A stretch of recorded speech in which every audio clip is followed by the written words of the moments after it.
All right, this video is going to walk us through the step right here in our Jumpstart Package 1 where we review no weld zone conditions that will affect our anchors.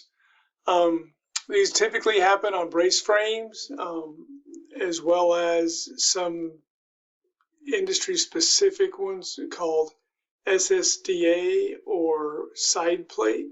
Side plate is a trademark name that's manufactured as is SSDA, which you may see. But if it's just a normal brace frame that the structural engineer comes up with as well, they will usually label these on their structural drawings.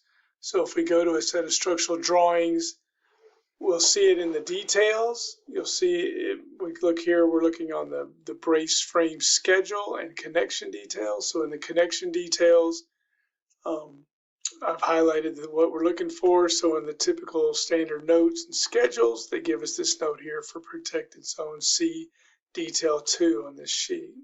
So then if we come down to detail 2 on this sheet, I've added the red, but the red is really just highlighting the area that they hatched in, where they're saying welded, bolted, screwed, or shot-in attachments prohibited in shaded region.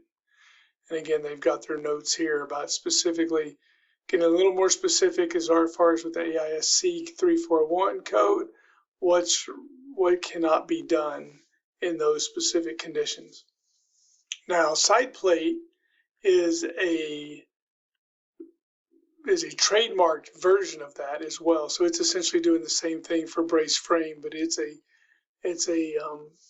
trademarked and sold to structural engineers. So when you see side plate on a job, the structural engineer will typically send everything out to side plate. Side plate will do their connection drawings and things, send it back to the structural engineer who will then import them into their drawings. And so we had that come up for us on a Gilead project a few years ago. And then as you can see, even there, it was in the specifications. So starting in the specification review, we would see side plate. You don't always see it noted that the no weld zones if it's not something specific, side plate or SSDA. Then when we go to the general notes for this same Gilead job, again, highlighted in that area is these protected zones here. And then it tells you where you're going to then to go view those things as well. And so then if we go, and so then what you'll see, especially with side plate, so again, like I said, side plate does their own drawings and documentation, has their own general notes here. And then the structural engineer just adds those into their drawings. So they'll be in the structural drawings, but they'll be specifically made by side plate. And so here side plate in their general notes has highlighted what they're talking about as far as the protected zones. And then when we go to the details, we'll see again, they've come in and they've highlighted the areas that are the protected zones. And so they do this, so it's an equation that they've got for what they're protecting that you cannot weld to. As you can see, typically most of it is below the deck, so there's not too much of an issue with it, right? It's really below where we're anchoring to. But when we ran into it on Gilead was it was at column location, so trying to get an anchor at the column attached to the deck. And we actually went below the deck because there was no concrete at it. We said, hey, there's all this steel, we can go to that. And it turns out you really weren't supposed to go to.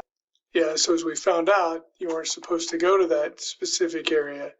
And so we had to work out some of the things and ended up moving the anchor up above the deck on that.